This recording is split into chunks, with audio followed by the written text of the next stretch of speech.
বাড়িতে কিভাবে সুস্বাদু নারকেল নাড়ু বানিয়ে নেবে দেখে নাও রেসিপিটা। প্রথমে 1.5 পিস নারকেল আমি খুব ভালো করে কুড়িয়ে নিয়েছি।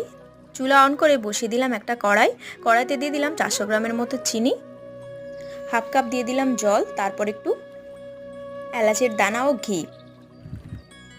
চিনির দানাটা খুব ভালো করে গলে গিয়ে ঘন হয়ে এলে দিয়ে দিতে হবে কুড়িয়ে রাখা নারকেলটা দেবার পর এখানে আমি 1 কাপ মতো গুঁড়ো দুধ দিয়েছি। সমস্ত কিছু খুব ভালো করে মিশিয়ে নিচ্ছি। এখানে কয়েকটা কাজু বাদাম আমি কুচি করে নিয়ে দিয়ে দিচ্ছি। নারকেল নাড়ুর সাথে বাদামটা দিলে খুব ভালো লাগে খেতে। জাল দিয়ে খুব ভালো করে ঘন করে নিয়ে নারকেলের মণ্ডটাকে একটা পাত্রে ঢেলে নিলাম। পাত্রে ঢালার আগে অবশ্যই একটু ঘি দিয়ে দেবে। নারকেলের মণ্ডটা একটু ঠান্ডা হয়ে এলে তারপর হাতে করে গোল গোল আকারের শেপ দিয়ে দিলাম, ঠিক নাড়ুর আকার দিয়ে দিলাম। তোমরা চাইলে বড় ছোট বানিয়ে নিতে পারো, আমি এখানে মাঝারি টাইপের করলাম। খুবই সুস্বাদু লাগে, বাড়িতে একবার অবশ্যই ট্রাই করবে আর আমাকে জানাবে তোমাদের কেমন লেগেছে। টাটা।